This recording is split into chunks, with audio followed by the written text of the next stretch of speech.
Daniel Carter found out he was fired from a meeting he was never invited to.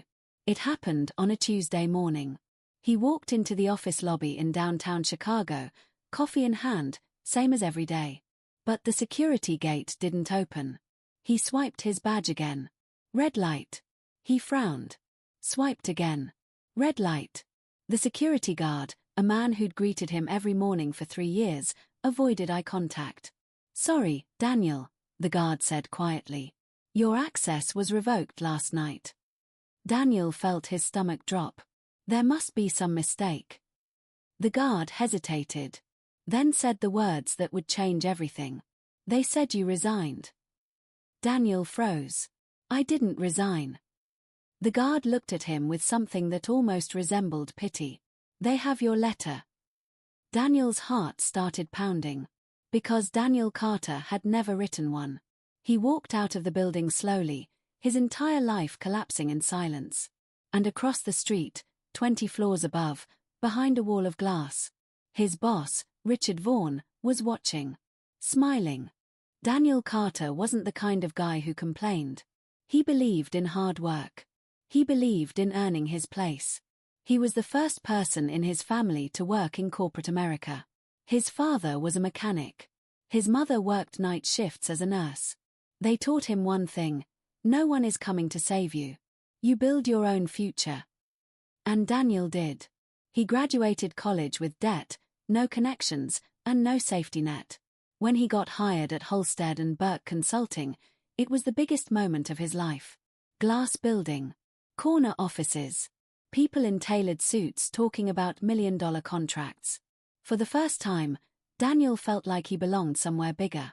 And for 3 years, he gave them everything. Late nights. Weekends. Sacrifices no one saw. And eventually, people noticed. Clients asked for Daniel by name. Executives complimented his work. His future looked bright. But there was one person who didn't celebrate his success. Richard Vaughn. His manager. Richard was the kind of boss people feared, but never questioned.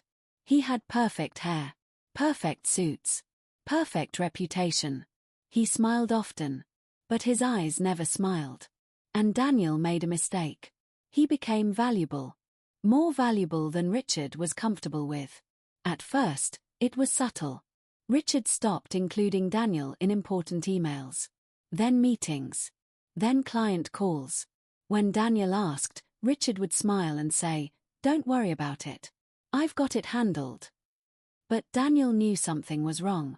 He could feel it. The distance. The coldness.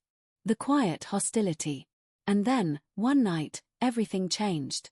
Escalation and psychological abuse. Daniel stayed late finishing a major project.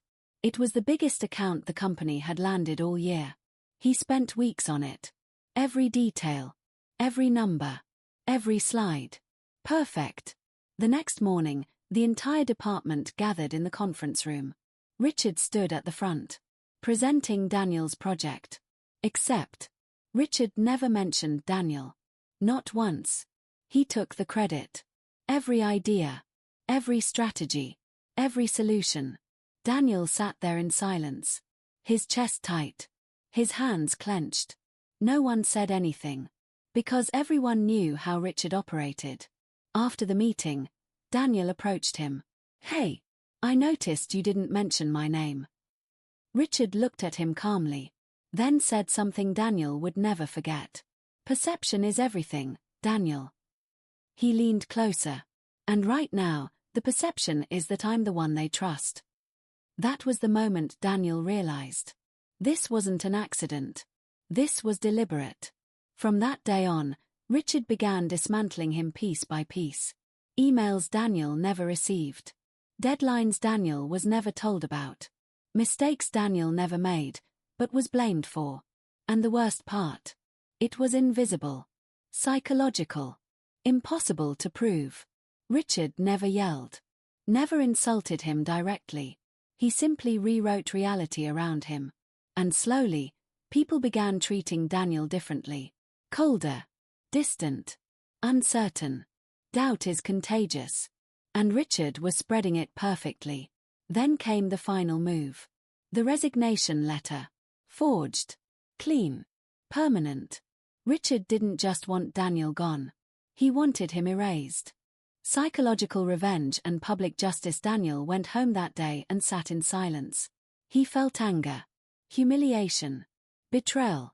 But underneath all of it, clarity.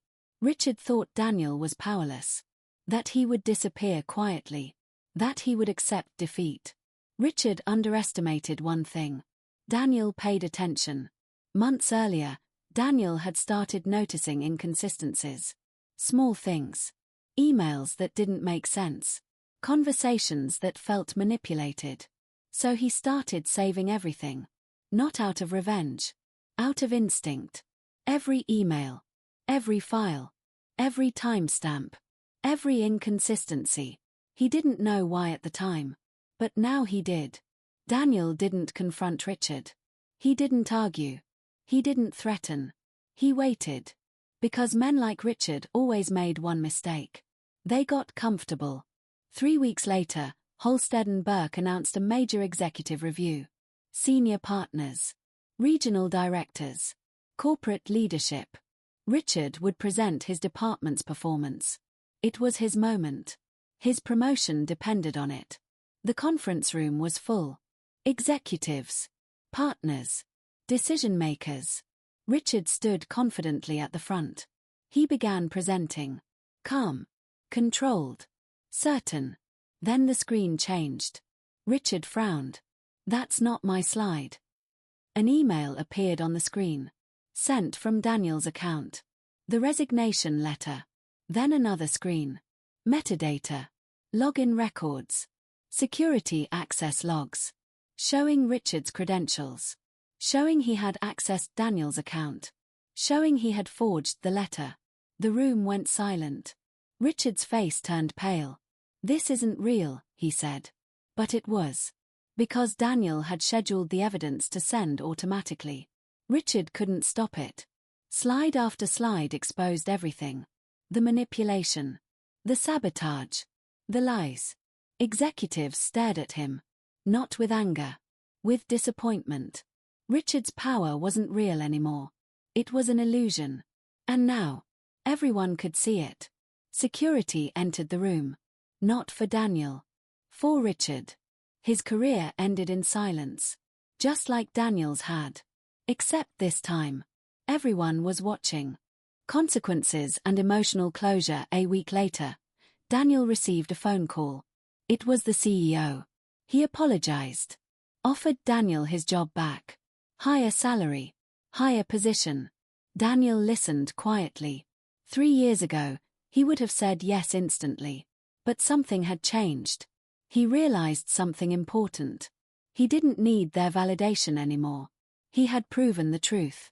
Not just to them, but to himself. He declined the offer. Not out of anger. Out of freedom. Months later, Daniel joined a different company. A healthier environment. A place where leaders didn't fear talented people. They valued them. Richard Vaughan, meanwhile, disappeared from the industry. No company wanted him. His reputation followed him everywhere. Because in corporate America, reputation is everything. Daniel never spoke about what happened. He didn't need to.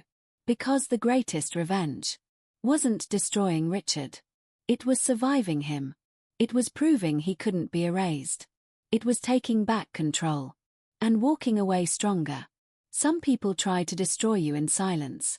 They manipulate. They lie. They erase you piece by piece. But the truth has patience. And when it finally speaks, it doesn't whisper. It exposes everything.